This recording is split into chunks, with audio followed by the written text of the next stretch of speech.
ಇಂದು ಮಧ್ಯಾಹ್ನ ಪ್ರಾಯೋಜಕರು Sun Premium refined sunflower oil, ಸಹ ಪ್ರಾಯೋಜಕರು Malabar golden diamonds, Volkswagen. ನಮಸ್ಕಾರ, ನಾನು Deeksha Bangera. Sun Premium refined sunflower oil presents ಇಂದು ಮಧ್ಯಾಹ್ನಕ್ಕೆ ಸ್ವಾಗತ. Powered by Malabar golden diamonds, Volkswagen, Mangaluru. ಇದೀಗ ಸುದ್ದಿಯ ವಿವರ. ದೋಹಾ ಕತಾರ್ ಭಾರತೀಯ ಸಾಂಸ್ಕೃತಿಕ ಕೇಂದ್ರದ ಆವರಣದಲ್ಲಿ ಕರ್ನಾಟಕದ ಪ್ರಖ್ಯಾತ ತಾರೆಯರು, ಸುಪ್ರಸಿದ್ಧ ಕಲಾವಿದರು ಮತ್ತು ಪ್ರಮುಖ ವ್ಯಕ್ತಿಗಳನ್ನು ಗೌರವಪೂರ್ಣವಾಗಿ ಸನ್ಮಾನಿಸುವ ಕಾರ್ಯಕ್ರಮ ನಡೆಯಿತು. Doctor Gururaj Karachagi, doctor Ramesh Arvin, captain Naveen Nagappan, doctor Radha Shridhar, radio jockey Prasanna ಅವರನ್ನು ಗೌರವಿಸಲಾಯಿತು. ಐಸಿಸಿ ಆಡಳಿತ ಸಮಿತಿಯ ಸಲಹಾ ಸದಸ್ಯರಾದ ಜಾಫರ್ ಖಾನ್ ಸಭಿಕರನ್ನ ಸ್ವಾಗತಿಸಿದರು. ಐಸಿಸಿ ಉಪಾಧ್ಯಕ್ಷರಾದ ಕರ್ನಾಟಕ ಮೂಲದವರಾದ ಸುಬ್ರಹ್ಮಣ್ಯ ಹೆಬ್ಬಾಗಿಲು ಅವರು ಆಗಮಿಸಿದ ಗಣ್ಯರಿಗೆ ವಂದನೆ ಅರ್ಪಿಸುತ್ತಾ ಈ ವಿಶೇಷ ಕಾರ್ಯಕ್ರಮದಲ್ಲಿ ಭಾಗವಹಿಸಿರುವುದಕ್ಕೆ ವಂದನೆ ಸಲ್ಲಿಸಿದರು. ಐಸಿಸಿ ಬಾಹ್ಯ ಚಟುವಟಿಕೆಗಳ ಮುಖ್ಯಸ್ಥರಾದ ಗಾರ್ಗಿ ವೈದ್ಯ ವಂದನಾರ್ಪಣೆ ಸಲ್ಲಿಸಿದರು. ಐಸಿಸಿ ಶಾಲಾ ಚಟುವಟಿಕೆಗಳ ಮುಖ್ಯಸ್ಥರಾದ ಶಾಂತನು ದೇಶಪಾಂಡೆ ಕಾರ್ಯಕ್ರಮವನ್ನು ನಡೆಸಿಕೊಟ್ಟರು. ಐಸಿಸಿ ಪ್ರಧಾನ ಕಾರ್ಯದರ್ಶಿ ಮೋಹನ್ ಕುಮಾರ್ ಹಾಗೂ ಇತರ ಆಡಳಿತ ಸಮಿತಿಯ ಸದಸ್ಯರು, ಭಾರತೀಯ ಸಮುದಾಯದ ಸಂಘ ಸಂಸ್ಥೆಗಳ ಅಧ್ಯಕ್ಷರು, ಹಿರಿಯ ಮುಖಂಡರು, ವಿವಿಧ ಪ್ರತಿನಿಧಿಗಳು ಹೆಚ್ಚಿನ ಸಂಖ್ಯೆಯಲ್ಲಿ ಆಗಮಿಸಿ ಕಾರ್ಯಕ್ರಮವನ್ನು ಯಶಸ್ವಿಗೊಳಿಸಿದರು. ಬ್ಯೂರೋ ರಿಪೋರ್ಟ್, ವಿ4 ನ್ಯೂಸ್, ದೋಹಾ, ಕತಾರ್. ಆಟೋ ರಿಕ್ಷಾಕ್ಕೆ ಬೈಕ್ ಡಿಕ್ಕಿ ಹೊಡೆದ ಪರಿಣಾಮ ಮೂವರು ಗಂಭೀರ ಗಾಯಗೊಂಡ ಘಟನೆಯು ಸಾಲೆತ್ತೂರು ಬಳಿಯ ಕಾಡುಮಠ ಸೇತುವೆಯಲ್ಲಿ ನಡೆದಿದೆ. ಆಟೋ ಚಾಲಕ ಸಾಲಿತೂರು ರಫೀಕ್ ಹಾಗೂ ಬೈಕ್ ಸವಾರಾದ ಕಡಂಬು ನಿವಾಸಿ ಉಮ್ಮರ್ ರಾದುಕಟ್ಟೆ ಅಬುಬಕರ್ ಗಾಯಗೊಂಡ ವ್ಯಕ್ತಿಗಳು ಎಂದು ಗುರುತಿಸಲಾಗಿದೆ. ಮೂವರನ್ನ ಆಸ್ಪತ್ರೆಗೆ ದಾಖಲಿಸಲಾಗಿದೆ. ಮಹಮ್ಮದ್ ಅಲಿ, ವಿ4 ನ್ಯೂಸ್, ವಿಟ್ಲ.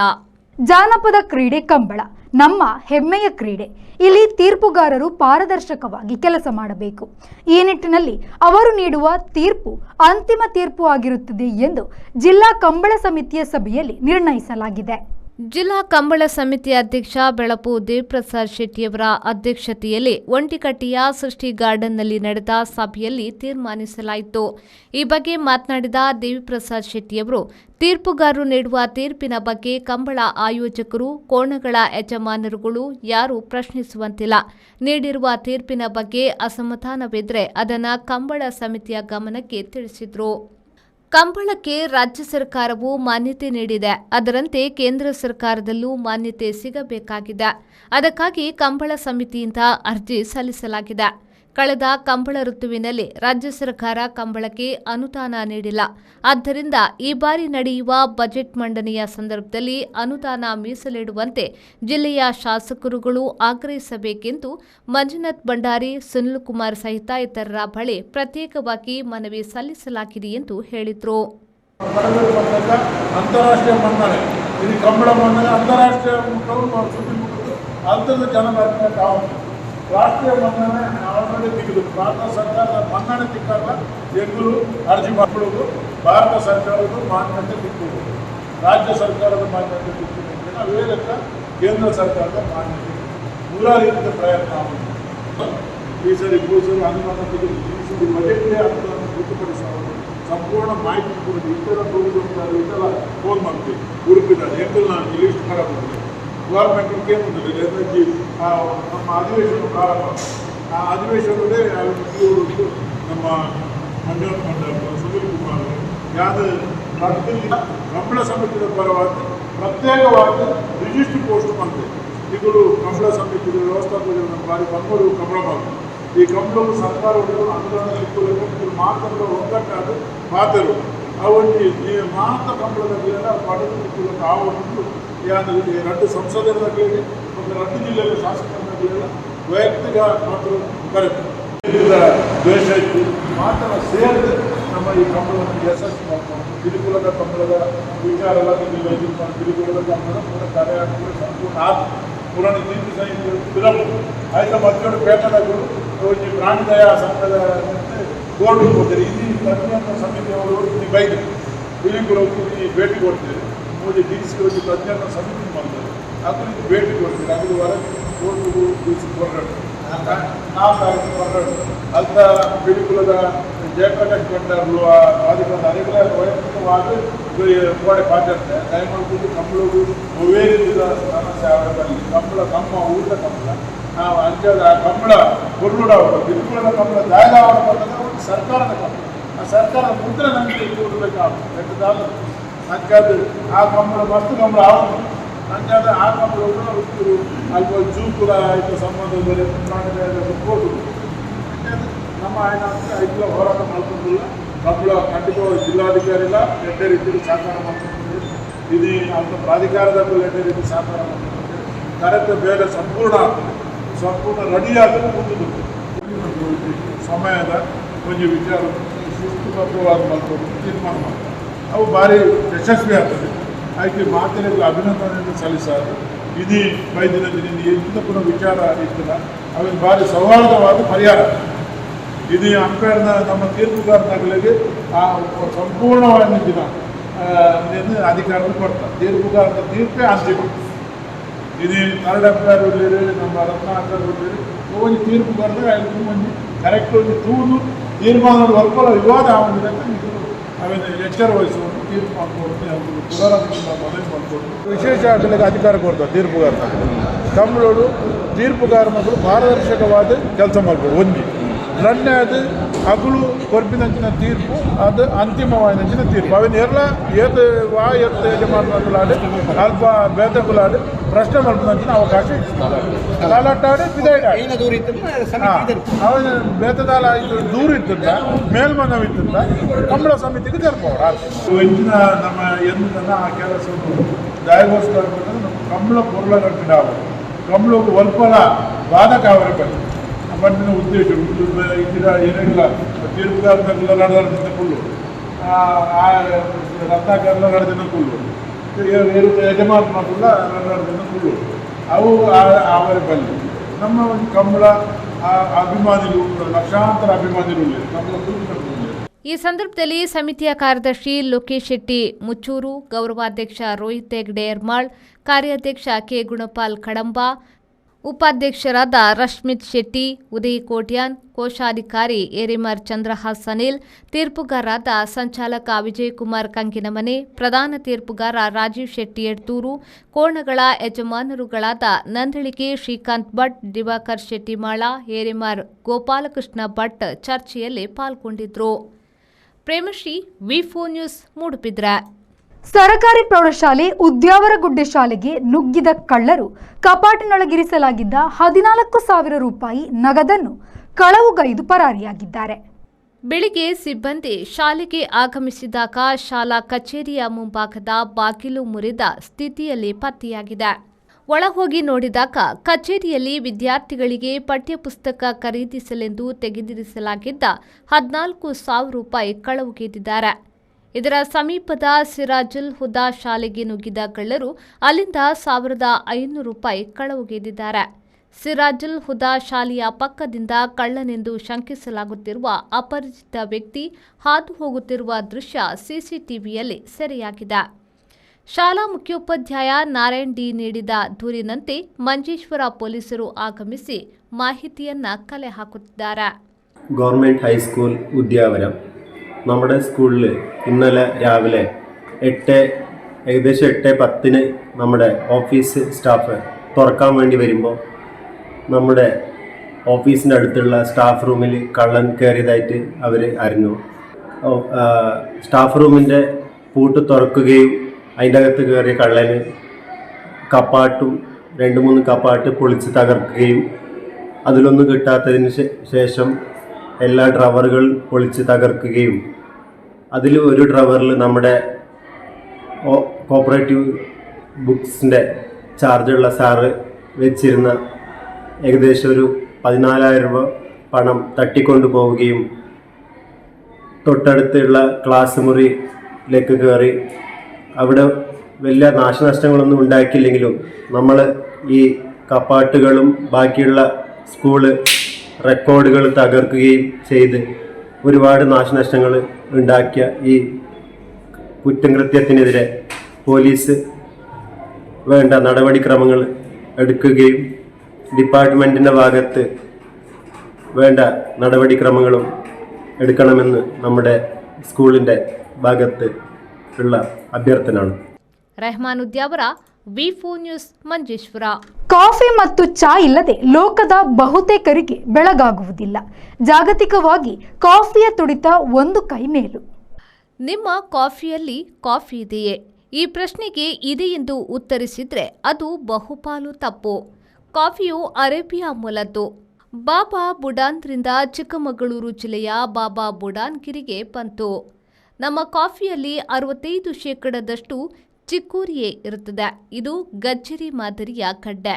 ಈ ಗಡ್ಡೆ ಒಣಗಿಸಿ ಮಾಡಿದ ಪುಡಿಯ ಕಷಾಯ ಯುರೋಪ್ ಮತ್ತು ಅರೇಬಿಯಾ ಸುತ್ತ ಹಿಂದಿನಿಂದಲೂ ಪಾನೀಯವಾಗಿತ್ತು.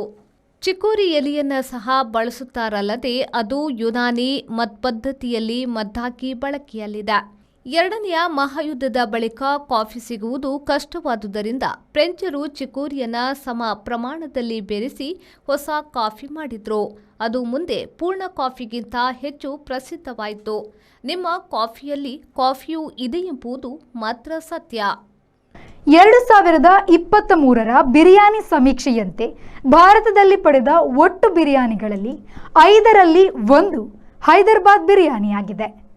ತೆಲಂಗಾಣದ ರಾಜಧಾನಿ ಹೈದರಾಬಾದ್ ಅನ್ನು ಭಾರತದ ಬಿರಿಯಾನಿ ರಾಜಧಾನಿ ಎಂದು ಕರೆಯಲಾಗುತ್ತದೆ. ಬಿರಿಯಾನಿಯ ಮೂಲ ಪರ್ಷಿಯಾ. ಮೊಘಲರಿಂದ ಅದು ಭಾರತದಲ್ಲಿ ಜನಪ್ರಿಯತೆ ಪಡೆದುಕೊಂಡಿದೆ. ಹಾಗಾಗಿ ಮೊಘಲಾಯಿ ಬಿರಿಯಾನಿ ಎನ್ನುವುದು ಕೂಡ ಭಾರತದಲ್ಲಿ ಪ್ರಸಿದ್ಧ ಎನ್ನಿಸಿದೆ. ತಮಿಳುನಾಡಿನ ಚೆಟ್ಟಿನಾಡು ಬಿರಿಯಾನಿ, ಡಿಂಡಿಗಲ್ ಆಂಬೂರ್ ಬಿರಿಯಾನಿಗಳು ದಕ್ಷಿಣದ ರಾಜ್ಯಗಳಲ್ಲಿ ಹೆಚ್ಚು ಪ್ರಸಿದ್ಧ. ಕರ್ನಾಟಕದಲ್ಲಿ ಮರಾಠ ಬಿರಿಯಾನಿಯ ಬಳಿಕ ಮುಸ್ಲಿಮರ ಮೊಘಲಾಯಿ ಮತ್ತು ಇತ್ತೀಚೆಗೆ ಮಲೆನಾಡು ದೊನ್ನೆ ಬಿರಿಯಾನಿ ಹೆಚ್ಚು ಖ್ಯಾತಿ ಗಳಿಸುತ್ತಿದೆ. ಭಾರತದ 28 ರಾಜ್ಯ ಮತ್ತು 8 ಕೇಂದ್ರಾಡಳಿತ ಪ್ರದೇಶಗಳಲ್ಲೂ ಬಿರಿಯಾನಿಗಳಿವೆ. ಸ್ಥಳೀಯ ಮಸಾಲೆಗಳು ಮತ್ತು ಮೊಘಲಾಯಿ ಬೆರೆತು ಅವು ತಮ್ಮತನ ಕಳೆದುಕೊಂಡಿವೆ. ಅಸ್ಸಾಮೀಯರು ಅಕ್ಕಿ ಬದಲು ಬಟಾಟೆ, ಕೇರಳಿಗರು ಅಕ್ಕಿ ಬದಲು ಮರಗೆಣಸು, ಸಸ್ಯಾಹಾರಿಗಳು ಮಾಂಸದ ಬದಲು ತರಕಾರಿ ಎಂದು ಬಿರಿಯಾನಿ ನಾನಾ ಅವತಾರ ಎತ್ತಿವೆ. ಬ್ಯೂರೋ ರಿಪೋರ್ಟ್ ವಿ4 ನ್ಯೂಸ್ ಬೆಂಗಳೂರು. 400 ಕೆವಿ ವಿದ್ಯುತ್ ಪ್ರಸರಣ ತಂತಿಗಳನ್ನು ಅಳವಡಿಸಲು ಟವರ್ ನಿರ್ಮಾಣಕ್ಕಾಗಿ ಅರಣ್ಯ ಇಲಾಖೆಯ ಅನುಮತಿಯನ್ನು ಪಡೆಯದೆ ಕಲ್ಲಡ್ಕದ ಪೊರ್ಲಿಪಾಡಿಯ ಬಳಿ ಬಾಯಿಲೆ ಎಂಬಲಿನ ಖಾಸಗಿ ಜಮೀನಿನಲ್ಲಿ ಮರಗಳನ್ನು ಕಡಿಯುತ್ತಿದ್ದ ವೇಳೆ ರೈತ ಸಂಘ ಹಸಿರು ಸೇನೆಯ ಮುಖಂಡರು ಮುತ್ತಿಗೆ ಹಾಕಿ ಕೆಲಸವನ್ನು ತಡೆದ ಘಟನೆ ನಡೆದಿದೆ. ರಾಜಾರೋಷವಾಗಿ ಯಂತ್ರದ ಮೂಲಕ ಮರಗಳನ್ನು ಉರುಳಿಸುತ್ತಿದ್ದ ವೇಳೆ ರೈತ ಸಂಘದ ಮಾಹಿತಿಯಂತೆ ಅರಣ್ಯಾಧಿಕಾರಿಗಳು ಸ್ಥಳಕ್ಕೆ ಬರುತ್ತಿದ್ದಂತೆಯೇ ಮರ ಕಡಿಯುತ್ತಿದ್ದ ಕಾರ್ಮಿಕರು ಪರಾರಿಯಾಗಿದ್ದಾರೆ. ರೈತರು ಹಾಗೂ ಸ್ಥಳೀಯರ ವಿರೋಧದ ನಡುವೆಯೂ ಪೊಲೀಸ್ ವ್ಯವಸ್ಥೆಯನ್ನು ಬಳಸಿಕೊಂಡು ಸ್ಟೆರ್ಲೈಟ್ ಪವರ್ ಕಂಪನಿ ಬಂಟ್ವಾಳ ತಾಲೂಕಿನಲ್ಲಿ ಹಂತ ಹಂತವಾಗಿ ಟವರ್ ನಿರ್ಮಿಸುವ ಕಾರ್ಯವನ್ನು ನಡೆಸಿಕೊಂಡು ಬರುತ್ತಿದೆ. ಕಳೆದ ಕೆಲ ದಿನಗಳ ಹಿಂದೆ ಬಂಟ್ವಾಳ ಕಸ್ಬಾ ಗ್ರಾಮದ ದರ್ಬಳಿಕೆಯಲ್ಲಿ ಟವರ್ ನಿರ್ಮಿಸಲು ರೈತ ಮುಖಂಡರು ಹಾಗೂ ಗ್ರಾಮಸ್ಥರು ಹೋರಾಟ ನಡೆಸಿ ವಿರೋಧ ವ್ಯಕ್ತಪಡಿಸಿದರೂ ಅಂತಿಮವಾಗಿ ಕಂಪನಿ ಟವರ್ ನಿರ್ಮಿಸುತ್ತಿದೆ. ಇದೀಗ ಬಾಯ್ಲದಲ್ಲೂ ಸ್ಥಳೀಯ ರೈತರಿಗೆ ಯಾವುದೇ ಮಾಹಿತಿ ಹಾಗೂ ನೋಟಿಸ್ ನೀಡದೆ ಟವರ್ ನಿರ್ಮಾಣದ ಕಾರ್ಯ ಕೈಗೆತ್ತಿಕೊಂಡಿದೆ ಎಂದು ರೈತ ಸಂಘದ ಮುಖಂಡರು ಆರೋಪಿಸಿದ್ದಾರೆ. ಈ ಜಮೀನಲ್ಲಿ ಕಂಪನಿಯವರು ಟವರ್ ಎಬ್ಬಿಸಲಿಕ್ಕೆ ಯಾವುದೇ ಫಾರೆಸ್ಟ್ ಡಿಪಾರ್ಟ್ಮೆಂಟಿಂದ ಯಾವುದೇ ಅರ್ಜಿ ಕೊಟ್ಟಿದ್ದೇನೆ ಅಂತ ಹೇಳ್ತಾರೆ. ಯಾವುದೇ ಪರ್ಮಿಷನ್ ಅವರಿಗೆ ಸಿಗಲಿಲ್ಲ. ಆದರೂ ಬಲಾತ್ಕಾರವಾಗಿ ಈ ಜಮೀನಲ್ಲಿ ಮರಗಳನ್ನು ಕಡಿದು ಹಾಕಿದ್ದಾರೆ. ಸೆಂಟ್ರಲ್ ಗೌರ್ಮೆಂಟಿನ ಗೈಡ್ಲೈನ್ಸ್ ಇದೆ, ಸ್ಟ್ಯಾಂಡರ್ಡ್ ಆಪರೇಷನ್ ಪ್ರೊಸೀಜರ್ಸ್ ಅಂತ. ಇದನ್ನು ಫಾಲೋ ಮಾಡಬೇಕು. ಸಂಬಂಧಿಸಿದವರಿಗೆ ನೋಟಿಸ್ ಕೊಡಬೇಕು, ಅವರ ಒಪ್ಪಿಗೆ ಪಡಿಬೇಕು. ಇದನ್ನು ಯಾವುದೂ ಅವರು ಮಾಡಲಿಲ್ಲ. ನಾವು ಯಾವುದೇ ಒಂದು ಇದನ್ನು ಕೇಳಿದರೆ ಅವರು ನಮಗೆ ತೋರಿಸ್ತಾ ಇಲ್ಲ. ಬಲಾತ್ಕಾರವಾಗಿ ಹೆದರಿಸಿ ಜನರನ್ನು ತಂದು ಹೊರಗಿನಿಂದ ಅಮಾಯಕ ಜನರನ್ನು ಭಯ ಹುಟ್ಟಿಸಿ ಇದನ್ನೆಲ್ಲ ಮಾಡ್ತಾ ಇದ್ದಾರೆ. ಇದನ್ನು ನಾವು ಯಾವ ಕ್ಷಣಕ್ಕೂ ನಾವು ಒಪ್ಪುವುದಿಲ್ಲ. ನಾವು ಇದನ್ನು ಆ ಥರ ಮುಂದುವರಿಲಿಕ್ಕೆ ಬಿಡುವುದಿಲ್ಲ. ಈಗ ಫಾರೆಸ್ಟ್ ಇಲಾಖೆಯ ಫಾರೆಸ್ಟರ್ ಬಂದಿದ್ದಾರೆ, ಬಂದವರಿಗೆಲ್ಲ ತೋರಿಸಿದ್ದೇವೆ. ಅವರು ಇದನ್ನು ಕ್ಲಿಯರೆನ್ಸ್ ಆಗದೆ ಇದನ್ನು ಮುಟ್ಟಬೇಡಿ ಅಂತೇಳಿ ಒಂದು ಆದೇಶ ನೀಡಿದ್ದಾರೆ. ನಾವು ಸರ್ಕಾರಿ ಆಗಲಿ ನಮ್ಮ ಖಾಸಗಿ ಕಾಡುಗಳನ್ನಾಗಲಿ ಹೀಗೆ ಬಲಾತ್ಕಾರವಾಗಿ ಕಡಿಲಿಕ್ಕೆ ನಾವು ಬಿಡುವುದಿಲ್ಲ. ರೈತರ ವಿರೋಧದ ಹಿನ್ನೆಲೆಯಲ್ಲಿ ಕಂಪನಿ ಅಧಿಕಾರಿಗಳು ತೆರಳಿದ್ದು ಆದೇಶದೊಂದಿಗೆ ನಾಳೆ ಬರುವುದಾಗಿ ತಿಳಿಸಿ ಹೋಗಿದ್ದಾರೆ. ಖಾಸಗಿ ಜಮೀನುಗಳನ್ನು ಕನ್ವರ್ಷನ್ ಮಾಡಿ ಬಳಿಕ ಕಾಮಗಾರಿ ನಡೆಸಬೇಕು ಎನ್ನುವ ನಿಯಮವಿದೆ. ಆದರೆ ಕಂಪನಿ ಅಧಿಕಾರಿಗಳು ಆ ನಿಯಮವನ್ನು ಗಾಳಿಗೆ ತೂರಿ ಯಾವುದೋ ಒಂದು ರಿಕ್ವೆಸ್ಟ್ ಲೆಟರ್ ಹಿಡಿದುಕೊಂಡು ಕೆಲಸ ಮಾಡುತ್ತಿದ್ದಾರೆ. ಕಾನೂನಾತ್ಮಕವಾಗಿ ಅನುಮತಿಯನ್ನು ಪಡೆದುಕೊಂಡು ಬಂದು ಕೆಲಸ ಮಾಡಬೇಕು ಎನ್ನುವುದು ರೈತ ಸಂಘದ ಆಗ್ರಹ. ಇದು ಈ ಲೈನ್ಗಳು ಏನೆಲ್ಲ ಹೋಗ್ತಾರೆ ಟವರ್, ಅದನ್ನು ಕನ್ವರ್ಷನ್ ಮಾಡಿ ಟವರ್ ಕನ್ಸ್ಟ್ರಕ್ಷನ್ ಮಾಡಬೇಕು ಅಂತ ರೂಲ್ಸ್ ಉಂಟು. ಪಟ್ಟಣ ಪಂಚಾಯತಿಯಲ್ಲಿ, ಪುರಸಭೆಯಲ್ಲಿ ಅಥವಾ ರೂರಲ್ ಎಲ್ಲಿಯೇ ಹೋಗಲಿ, ಪ್ರೈವೇಟ್ ಪರ್ಪಸ್ಗೆ ಅಥವಾ ಇದು ಕಮರ್ಷಿಯಲ್ ಪರ್ಪಸ್ಗೆ ಯಾವುದೇ ಕೆಲಸ ಮಾಡೋದಿದ್ರು ಸಹ ಅದನ್ನು ಕನ್ವರ್ಷನ್ ಮಾಡಿ ಆಮೇಲೆ ಅಲ್ಲಿ ಕೆಲಸ ಪ್ರಾರಂಭ ಮಾಡಬೇಕು ಅಂತ ಉಂಟು. ಆ ರೂಲ್ಸನ್ನು ಇವರು ಗಾಳಿಗೆ ತೂರಿ ಪ್ರೈವೇಟ್ ಜಾಗದಲ್ಲಿ ಕೆಲಸ ಮಾಡ್ತೇವೆ ಅಂತ ಹೇಳಿ ಯಾವುದೋ ಒಂದು ಕೇವಲ ರಿಕ್ವೆಸ್ಟ್ ಲೆಟರ್ ಹಿಡ್ಕೊಂಡು ಬಂದು ಪರ್ಮಿಷನ್ ಅಂತ ಹೇಳಿ ಕೆಲಸ ಮಾಡ್ತಾ ಇದ್ದಾರೆ. ಇದು ಕಂಪ್ಲೀಟ್ ಇದು ತಪ್ಪು. ಇದಕ್ಕೆ ನಮ್ಮ ಸಂಪೂರ್ಣ ವಿರೋಧ ಉಂಟು. ಅದಲ್ಲದೆ ಈಗ ಟ್ರೀ ಕಟ್ಟಿಂಗಿಗೆ ಪರ್ಮಿಷನ್ ಇಲ್ಲ, ಸಂಪೂರ್ಣ ಪರ್ಮಿಷನ್ ಸಿಗದೆ ಟ್ರೀ ಕಟ್ಟಿಂಗ್ ಮಾಡಿ ಅದು ಎಕ್ಸಾಮ್ಟೆಡ್ ಟ್ರೀಸನ್ನು ನಾವು ಕಟ್ ಮಾಡಿದ್ದು ಅಂತ ಹೇಳಿ ಉಡಾಫೆ ಉತ್ತರವನ್ನು ಕಂಪನಿಯವರು ಕೊಡ್ತಾ ಇದ್ದಾರೆ. ಇದು ಈಗ ಫಾರೆಸ್ಟ್ ಆಫೀಸರ್ನವರು ಬಂದು ಅದನ್ನು ನಿಲ್ಲಿಸಬೇಕು ಅಂತ ಹೇಳಿ ಅವರು ನಿಲ್ಲಿಸಿದ್ದಾರೆ ಕೆಲಸವನ್ನು. ಹಾಗಾಗಿ ಕಾನೂನಾತ್ಮಕವಾಗಿ ಅವರು ಪರ್ಮಿಷನ್ ತಗೊಂಡು ಬಂದು ಆಮೇಲೆ ಕೆಲಸ ಮುಂದುವರಿಸಲಿಕ್ಕೆ ಅವರು ಫಾರೆಸ್ಟ್ ಡಿಪಾರ್ಟ್ಮೆಂಟ್ನವರವರಿಗೆ ಹೇಳಬೇಕು ಅಂತೇಳಿ ನಮ್ಮೆಲ್ಲರ ರೈತ ಬಾಂಧವರ ಮನವಿ. ಅದಲ್ಲದೆ ಈ ಪ್ರಾಜೆಕ್ಟ್ ಬಂತು ಅನ್ನೋದು ಇದೊಂದು ನಮ್ಮ ದಕ್ಷಿಣ ಕನ್ನಡ ಮತ್ತು ಉಡುಪಿ ಜಿಲ್ಲೆಗೆ ಬಂದ ಒಂದು ದಾರಿದ್ರ್ಯ ಅಂತ ಹೇಳ್ಬೋದು. ಯಾಕೆಂತಂದರೆ ಇಲ್ಲೇ ಹತ್ತಿರದಲ್ಲಿ ವೀರಕಂಬ ಅಂತ ಹೇಳೋದು ರಿಸರ್ವ್ಡ್ ಫಾರೆಸ್ಟ್, ಅದು ಡೀಮ್ಡ್ ಫಾರೆಸ್ಟ್ ಅಲ್ಲ, ರಿಸರ್ವ್ಡ್ ಫಾರೆಸ್ಟ್. ಅಂತ ರಿಸರ್ವ್ಡ್ ಫಾರೆಸ್ಟ್ನ ಮೇಲೆ 4 ಪಿಲ್ಲರ್ ಹೋಗ್ತದೆ. ಸಾಧಾರಣ ಒಂದು 4 ಪಿಲ್ಲರ್ ಅಂತಂದರೆ ಹತ್ತಿರ ಒಂದು 1.5 ಕಿಲೋಮೀಟರ್ನಷ್ಟು ಲೈನ್ ROW ಹೋಗ್ತದೆ ಉದ್ದಕ್ಕೆ. ಅಲ್ಲಿ ಒಂದು ಕಡಿಮೆ ಪಕ್ಷ ಆದರೂ ಒಂದು 3,000 ಒಳ್ಳೆ ಜಾತಿ ಮರಗಳು, ಎಕ್ಸಾಮ್ಟೆಡ್ ಅಲ್ಲ, ಇದು ನಾನ್ ಎಕ್ಸಾಮ್ಟೆಡ್ ಮರಗಳನ್ನು ಕಡಿತಾರೆ. ಅದಕ್ಕೆ ಟ್ರೀ ಪರ್ಮಿಷನ್ ಸಿಗಲಿಲ್ಲ, ಆದರೂ ಕೆಲಸ ಮುಂದುವರಿಸಲಿಕ್ಕೆ ಎಲ್ಲ ಪ್ಲಾನ್ ಮಾಡಿದ್ದಾರೆ. ಇದನ್ನು ಜಿಲ್ಲಾಡಳಿತವಾಗಲಿ ಅಥವಾ ರಾಜ್ಯ ಸರ್ಕಾರ ಗಮನಕ್ಕೆ ತಂದು ಅದಕ್ಕೆ ಸರಿಯಾದಂಥ ರೀತಿಯಲ್ಲಿ ಕಾನೂನಾತ್ಮಕವಾಗಿ ಅವರ ಕಂಪನಿಯವರ ವಿರುದ್ಧ ಆಕ್ಷನ್ ತಗೊಳ್ಬೇಕು ಅಂತೇಳಿ ನಾವು ರೈತ ಸಂಘದ ಮೂಲಕ ನಾವು ಇಲ್ಲಿ ಕೇಳಿಕೊಳ್ತಾ ಇದ್ದೇವೆ. ಅಷ್ಟೇ ಅಲ್ಲದೆ ಈ ಪ್ರಾಜೆಕ್ಟ್ನ SOP ಪ್ರಕಾರ ರಾಜ್ಯ ಸರ್ಕಾರ ಮತ್ತು ಕೇಂದ್ರ ಸರ್ಕಾರ ನಡಾವಳಿಯ ಪ್ರಕಾರ 85% ಸಂತ್ರಸ್ತರ ಒಪ್ಪಿಗೆ ಇರಬೇಕು. ಈ ಪ್ರಾಜೆಕ್ಟಿಗೆ, ಯಾವುದೇ ಪಬ್ಲಿಕ್ ಪ್ರಾಜೆಕ್ಟಿಗೆ ಒಪ್ಪಿಗೆ ಇರಬೇಕು. ಅದು ಒಪ್ಪಿಗೆಯನ್ನು ಇವರು ಪಡೆದಿಲ್ಲ. ನಮಗೆ ಯಾವುದೇ ರೀತಿಯ ನೋಟಿಫಿಕೇಷನನ್ನು ಕೊಡದೆ ಒಬ್ಬೊಬ್ಬರಿಗೆ ಎಲ್ಲ ಒಂದೊಂದು ಜನಗಳಿಗೆ ಎಲ್ಲ ಕೊಟ್ಟವರಿಗೆ ಹಣ ಮತ್ತು ಆಮಿಷ ಒಡ್ಡಿ ಅಲ್ಲಲ್ಲೇ ಟವರ್ ಕೆಲಸ ಮಾಡಿ ಪ್ರಾಜೆಕ್ಟ್ ಕಂಪ್ಲೀಷನ್ ಆಗ್ತಾ ಉಂಟು ಅಂತ ಹೇಳಿ ಕೋರ್ಟಿಗೆ ಒಂದು ಸುಳ್ಳು ರೀತಿಯ ಮಾಹಿತಿಯನ್ನು ಕೊಡಲಿಕ್ಕೆ ಎಲ್ಲ ರೀತಿಯ ಹುನ್ನಾರಗಳನ್ನು ನಡೆಸಿಕೊಂಡು ಬರ್ತಾ ಇದ್ದಾರೆ. ಇದು 4 ವರ್ಷದಿಂದ ನಡೀತಿರುವಂಥ ನಾಟಕ ಇದು. ಇದನ್ನು ಸಂಬಂಧಪಟ್ಟ ಇಲಾಖೆ ಅಧಿಕಾರಿಗಳಾಗಲಿ ಅಥವಾ ಸಂಬಂಧಪಟ್ಟ ಇದು ಸರ್ಕಾರಗಳಾಗಿ ಇದನ್ನು ನಂಬಬಾರ್ದು. ಸರಿಯಾದ ಆ್ಯಕ್ಷನನ್ನು ತಗೊಂಡು ರೈತರಿಗೆ ಆಗುವ ಅನ್ಯಾಯವನ್ನು ಇವರು ಅನ್ಯಾಯವನ್ನು ತಡೆಗಟ್ಟಬೇಕು ಅಂತೇಳಿ ನಮ್ಮ ಆಗ್ರಹ. ಅಷ್ಟೇ ಅಲ್ಲದೆ ಇನ್ನೊಂದು ಮುಖ್ಯವಾದ ಮಾಹಿತಿಯನ್ನು ಹೇಳಲಿಕ್ಕೆ ನಾವು ಇಷ್ಟಪಡ್ತೇವೆ. ಈ ರೀತಿಯಾಗಿ ಪಬ್ಲಿಕ್ ಪ್ರಾಜೆಕ್ಟಿಗೆ ಒಂದು ಪ್ರೈವೇಟ್ ಜಾಗದಲ್ಲಿ ಮರವನ್ನು ಕಡಿಬೇಕು ಅಂತಾದರೆ ಅದಕ್ಕೆ ಟ್ರೀ ಕಮಿಟಿ ಅಂತ ಆಗಬೇಕು. ಅದಕ್ಕೆ ಸಂಬಂಧಪಟ್ಟ ಬೇಕಾದಷ್ಟು ಆ್ಯಕ್ಟ್ಗಳಿದ್ದಾವೆ. ಆ ಟ್ರೀ ಕಮಿಟಿ ಮಾಡಿ ಅದರಲ್ಲಿ 5 ಜನ ಕಮಿಟಿ ಮೆಂಬರ್ಸ್ಗಳನ್ನು ಮಾಡಿ ಅವರ ಟ್ರೀ ಕಮಿಟಿಯ ಮೂಲಕ ಏನು ಒಂದು ಸಮಂಜಸ ನಿರ್ಧಾರ ಆಗ್ತದೆ ಅದಾದ ಮೇಲೆಯೇ ಮರ ಕಡಿಯುವಂಥ ಕಾರ್ಯಕ್ರಮಗಳನ್ನು ಮಾಡಬೇಕಾಗ್ತದೆ. ಅದು ಅಲ್ಲಿಯ ಲೋಕಲ್ ಅಥಾರಿಟಿಗಳು, ಪಂಚಾಯತಿ ಇರಲಿ ಅಥವಾ ಪಟ್ಟಣ ಪಂಚಾಯತಿ ಇರಲಿ, ಪುರಸಭೆ ಇರಲಿ, ಅಲ್ಲಿ ಒಬ್ಬ ಪಟ್ಟಣ ಪಂಚಾಯತಿ ಮೆಂಬರ್ ಅಥವಾ ಪಂಚಾಯತಿ ಮೆಂಬರ್ಗಳನ್ನು ಅದನ್ನು ಸೇರಿಸಿಕೊಂಡು ಅವರ ಮುಖೇನ ಅಲ್ಲಿ ಅದಕ್ಕೆ ಬೇಕಾದಂಥ ಸೆನ್ಸಸ್ ಆಗಿ ಈ ಪರಿಸರಕ್ಕೆ ಯಾವುದೇ ತೊಂದರೆ ಇಲ್ಲ ಅಂತ ಹೇಳಿ ಕನ್ಫರ್ಮ್ ಆದ ನಂತರವೇ ಮರ ಕಡಿಯುವಂಥ ಕೆಲಸಕ್ಕೆ ಕೈ ಹಾಕಬೇಕು. ಆದರೆ ಅದೆಲ್ಲವನ್ನು ಗಾಳಿಗೆ ತೋರಿ ಕಂಪನಿಯವರು ಅವರ ಎಂತ ಹೇಳೋದು ಅದಕ್ಕೆ ಒಂದು ಏಕಮುಖವಾದ ನಿರ್ಧಾರವನ್ನು ತಗೊಂಡು ನಮ್ಮ ಮೇಲೆ ದಬ್ಬಾಳಿಕೆಯನ್ನು ಮಾಡಲಿಕ್ಕೆ ಬರ್ತಾ ಇದ್ದಾರೆ. ಅದನ್ನು ನಾವು ಖಂಡಿತವಾಗಿ ಖಂಡಿಸ್ತೇವೆ. ಈ ಸಂದರ್ಭ ರೈತ ಸಂಘದ ಮುಖಂಡರಾದ Ananda Salyan Shamburu, Chittaranjan Nekkilaru, Annugowda, Alex Sequeira, Arun D'Souza Agrahar, Benedict Carlo, Vincent D'Sa, Sanjeeva Gowda ಹಾಗೂ ಪೊಲೀಸ್ ಅಧಿಕಾರಿಗಳು, ಅರಣ್ಯ ಇಲಾಖೆಯ ಅಧಿಕಾರಿಗಳು ಹಾಗೂ ಕಂಪನಿಯ ಅಧಿಕಾರಿಗಳು ಹಾಜರಿದ್ದರು. Sandeep Salian, V4 news, Bantwal. ಭಾರತೀಯ ಸಂವಿಧಾನ ಮತ್ತು ಸಂವಿಧಾನವನ್ನು ರಚಿಸುವಲ್ಲಿ ಪ್ರಮುಖ ಪಾತ್ರ ವಹಿಸಿದ ವ್ಯಕ್ತಿಗಳಿಗೆ ಗೌರವವನ್ನು ಸೂಚಿಸಲು ಸೇಂಟ್ ಅಲೋಷಿಯಸ್ ಪರಿಗಣಿತ ವಿಶ್ವವಿದ್ಯಾನಿಲಯದಲ್ಲಿ 75ನೇ ಸಂವಿಧಾನ ದಿನಾಚರಣೆಯನ್ನು ಕಾಲೇಜಿನ ಸಾನ್ನಿಧ್ಯ ಸಭಾಂಗಣದಲ್ಲಿ ಆಚರಿಸಿದರು.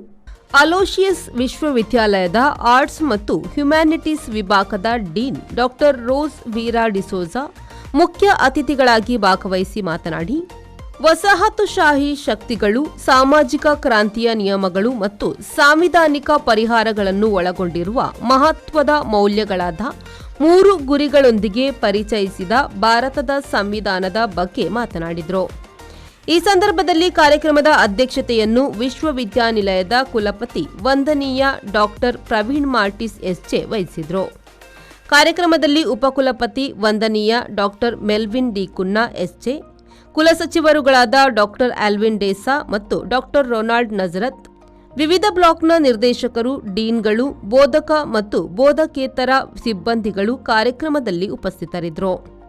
ಕನ್ನಡ ವಿಭಾಗದ ಸಹಾಯಕ ಪ್ರಾಧ್ಯಾಪಕ ಡಾಕ್ಟರ್ ದಿನೇಶ್ ನಾಯಕ್ ಕಾರ್ಯಕ್ರಮ ನಿರೂಪಿಸಿ ವಂದಿಸಿದರು. ಬ್ಯೂರೋ ರಿಪೋರ್ಟ್ ವಿ4 news Mangaluru. Mangaluru Chetana child development ಸೆಂಟರ್ನಲ್ಲಿ ಬೆಸೆಂಟ್ ಮಹಿಳಾ ಕಾಲೇಜಿನ ವಾಣಿಜ್ಯ ಮತ್ತು ವ್ಯವಹಾರ ಆಡಳಿತ ವಿಭಾಗದ ವತಿಯಿಂದ ಸೇವಾ ಕಾರ್ಯಕ್ರಮವನ್ನು ಆಯೋಜಿಸಲಾಯಿತು. ಕಾರ್ಯಕ್ರಮದ ಒಂದು ಮುಖ್ಯ ಭಾಗವಾಗಿ ಮಕ್ಕಳಿಗೆ ಹಣ್ಣುಗಳು ಮತ್ತು ಸ್ಟೇಷನರಿ ಸಾಮಗ್ರಿಗಳನ್ನು ವಿತರಿಸಲಾಯಿತು. ಕಾರ್ಯಕ್ರಮದಲ್ಲಿ 42 ಮಕ್ಕಳಿಂದ ವಿವಿಧ ನೃತ್ಯಗಳು, ಹಾಡುಗಳು ಮತ್ತು ಸೃಜನಾತ್ಮಕ ಪ್ರದರ್ಶನಗಳ ಸಾಂಸ್ಕೃತಿಕ ಕಾರ್ಯಕ್ರಮವು ನಡೆಯಿತು.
ಈ ಕಾರ್ಯಕ್ರಮವು ಸಮಾಜದ ಬಡ ಮಕ್ಕಳ ಜೀವನದಲ್ಲಿ ಸಂತೋಷ ಮತ್ತು ಉತ್ಸಾಹವನ್ನು ಹರಡಲು ಹಾಗೂ ವಿದ್ಯಾರ್ಥಿಗಳಲ್ಲಿ ಮಾನವೀಯತೆಯ ಮನೋಭಾವವನ್ನು ಬೆಳೆಸಲು ಒಂದು ಆದರ್ಶಮಯ ಪ್ರಯತ್ನವಾಗಿತ್ತು. ಈ ಸಂದರ್ಭ ಕಾರ್ಯಕ್ರಮದ ಸಂಯೋಜಕರಾದ ಚಂಚಲಾಕ್ಷಿ ಮತ್ತು ವಿದ್ಯಾ ಭಟ್, ಸಂಸ್ಥೆಯ ಸಿಬ್ಬಂದಿಗಳು, ವಿದ್ಯಾರ್ಥಿಗಳು ಉಪಸ್ಥಿತರಿದ್ದರು. ಬ್ಯೂರೋ ರಿಪೋರ್ಟ್ ವಿ4 ನ್ಯೂಸ್ ಮಂಗಳೂರು.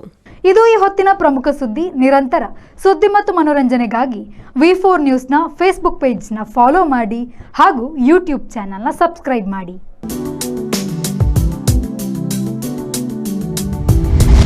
ಇಂದು ಮಧ್ಯಾಹ್ನ ಪ್ರಾಯೋಜಕರು Sun Premium refined sunflower oil, ಸಹ ಪ್ರಾಯೋಜಕರು Malabar gold and diamonds, forks wagon.